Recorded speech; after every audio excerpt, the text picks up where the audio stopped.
Hello, everybody. Thank you for watching. Welcome back, or thank you for joining for the first time. It's the American Doofus Show. Don't be a doofus. I'm your host, Barry Welsh. Please consider liking, subscribing, sharing, commenting. And if you want to contact me, you can do so at americandoofus@gmail.com or American Doofus on Facebook. Three stories we want to touch on tonight. The first being information from Columbus, Ohio. We've reported a couple of stories, sadly, from Columbus, Ohio. Casey Godson Jr., who was shot carrying 3 Subway sandwiches into the door of his residence that led into his kitchen and left there to die. And we've also talked about Andre Hill, who was just recently killed in Columbus, Ohio. And we played the video of that shooting. And we talked about it last night in the last episode. And I said that it had been recommended he be terminated, that he be fired, and that it wouldn't matter a lot because he would just go to another police unit or another enforcement agency. And we have since learned that the death of Andre Hill has been ruled a homicide. So this officer will face charges. And we will be watching to see what those charges are. Is it wanton endangerment, as was the case with Breonna Taylor, and subsequently a charge used against Grandmaster Jay? Will a charge be justifiable homicide? Will the charge be murder? There will be charges. We do know that because it's been ruled a homicide. It's just a matter of what the charges will be. Now, until the charges come out, once now it has been announced that there will be charges, some things that people should be aware of. We should be aware of those that make this officer a martyr, a hero, a victim,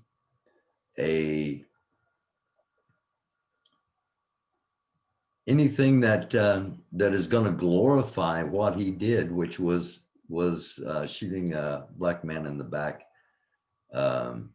killing him unarmed and letting him lay there for 6 minutes and bleed out and die.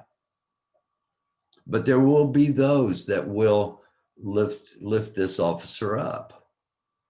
And we may be surprised at some, we may be disappointed at some, we may be surprised at some, but we will find out who the enemies of communities of color are, because they will lift this person up. They will lift this officer up for what he did. And we showed the video on here. We've seen what he did.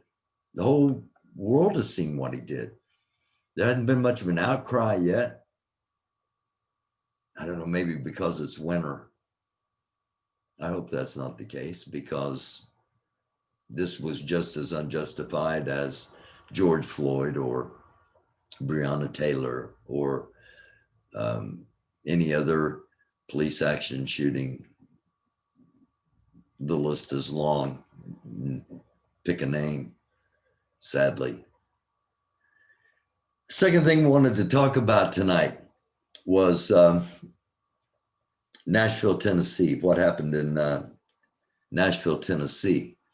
And we know there was an explosion Christmas morning in Nashville, Tennessee. Originally, we thought it was domestic terrorism. It still may be. It actually, regardless if that was the motive of the bomber, it is what happens in those situations. The people in the area are terrorized. People in Nashville, people all around the country are looking over their shoulders, as we should be, because we don't know yet why the person did this. We know who he is. We know how old he was. We know that he claimed deeded two properties over to a 26-year-old woman who claims to have never met him in person, only talked to him on the phone, that it might be possible that the man had a relationship with the mother of the girl that now has the young woman that now has the property. We don't yet know why. It could possibly be that this is just a very elaborate suicide, a very elaborate way that this man took his own life, including some reports, and I've only had one source, but some reports that there was music playing as well as the warning to evacuate. And the music was the song Downtown by Petula Clark. And if you look up those lyrics, it could play into a very troubled mind. So we don't know the motive.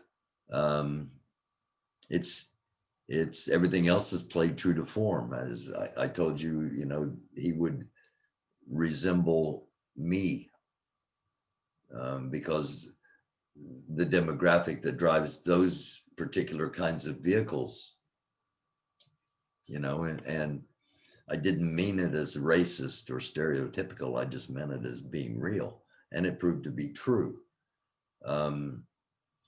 Was there some kind of ideology, which is the determining factor for the FBI? There has to be an ideology behind the actual act in order for them to consider it domestic terrorism. Whereas me as just an average citizen, if somebody blows up an RV in my area, I'm going to be scared. I'm not going to be sure what else is going to happen. And anybody that says any different, good on you. So we're just going to have to keep watching and waiting and finding out more and more about what happened in Nashville, and hope that there aren't copycats. Hope that, like we saw in Lebanon, Tennessee yesterday, the truck that was supposedly playing a similar message to the RV in Nashville pulled over and explored and found to not have any explosives. So again, why did that happen? And there was a minor in the vehicle. Why are these things happening? So we're going to keep an eye on those things. We're going to keep watching and keep reporting. And I'm going to end with the latest thing to happen, and that was in Rockford, Illinois, and there was an active shooting in Rockford, Illinois, at a bowling alley, and you probably heard about it by now because it's got a little bit of attention, and as it should. And the FBI has formally charged the shooter, and they were able to formally charge the shooter because police apprehended the shooter. The shooter was a white man. The shooter was active military, it's been reported. And the shooter will now face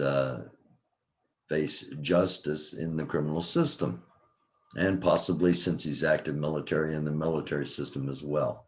I'm not a lawyer, so I'm not sure on the exact fundamentals of how all that might work, but it has to be presented as a legitimate possibility since he is active duty.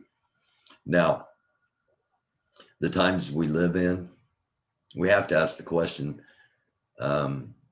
if the person that shot 3 people in a bowling alley had been Black, would he have been apprehended, or would it have been what we saw in Columbus with a police officer acting as judge, jury, and executioner, as we've seen too many times? It's just a reminder to all of us that we are in a very troubling culture, And the president of the United States that is on his way out is constantly stirring that the divide and the culture's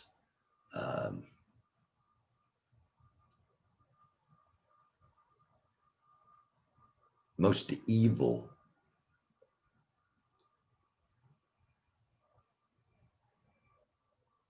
positions.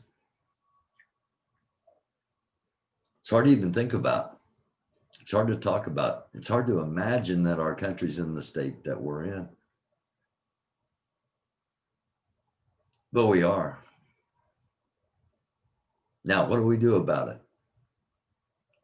That's the $1 million question. We keep our heads on the swivel. We watch out for each other.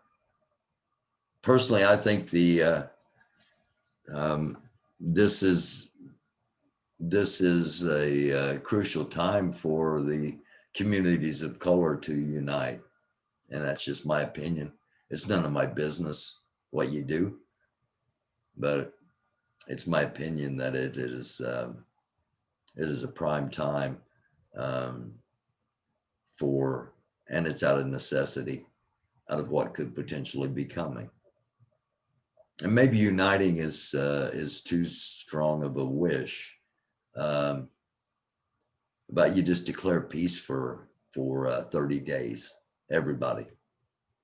You know, I was talking with one of the people that contribute earlier, and I said, you know, if we could just have one day where nobody killed anybody else, you know, we're not going to have a day without death because of death of natural causes because of this COVID. But man, wouldn't it be great if we could just have one day where nobody killed anybody else? It'd be a great day. It'd be a historic day because I don't imagine it has happened in a very, very, very, very, very long time. But those of us that want peace, those of us that want the opportunity for progress, for change, in a positive means and manner, and peaceful means and manner, we all need to unite, even if it's just in the principle of saying, hey, let's just call a truce for 30 days. You know, let's just all stand down for 30 days because there's a potential bunch of other really serious bad shit that we may all have to deal with, and fighting and arguing and hating each other is not productive.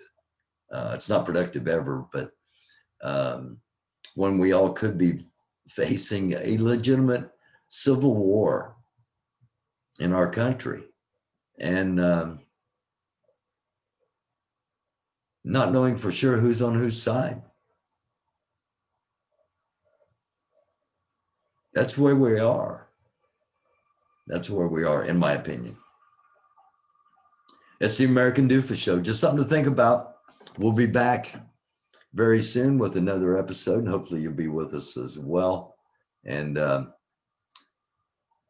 stay alive no matter what you do.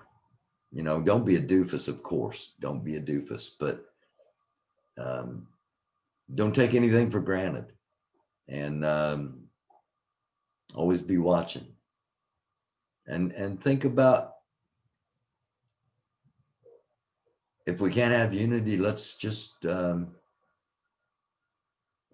some peace for 30 days until we get through the inauguration and the immediate aftermath, and hope we get to that point.